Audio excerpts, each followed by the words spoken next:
What happens when a nation decides to reclaim control over its most strategic resource after nearly a century of foreign domination? In a single sweeping decree, Mexican President Claudia Sheinbaum has unilaterally canceled 47 oil exploration contracts with American companies and returned exclusive control of the Gulf of Mexico's economic zone to Pemex, marking the most audacious geopolitical move since Lázaro Cárdenas nationalized foreign oil companies 86 years ago. This isn't a simple regulatory adjustment or diplomatic posturing. This is Mexico reconquering its most strategic asset, fundamentally reshaping the balance of power in the Western Hemisphere. Two actions in 72 hours have delivered an ultimatum that shakes the foundations of American energy hegemony, representing the largest wealth transfer in Mexico's modern history and signaling the end of an era where Latin American resources existed primarily to fuel American economic dominance.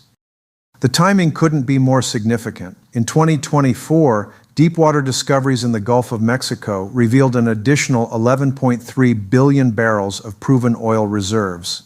In February, China signed an $18 billion technology transfer agreement with Pemex for underwater drilling capabilities.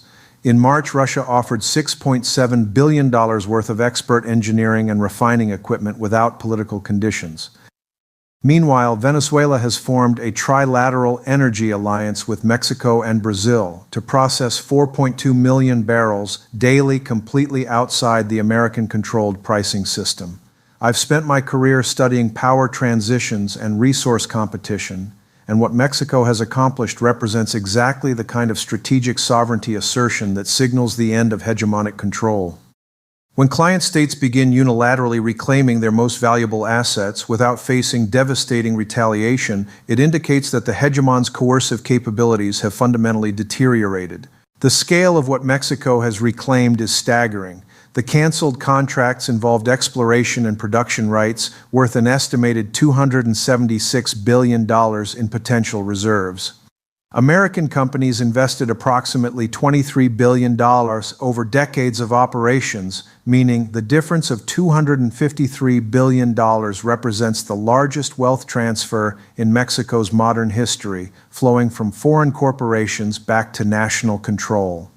This dramatic action didn't occur in a vacuum. It represents Mexico's response to nearly a century of systematic American efforts to control, manipulate, and exploit Mexican energy resources through mechanisms that reveal the sophisticated tools of modern economic imperialism.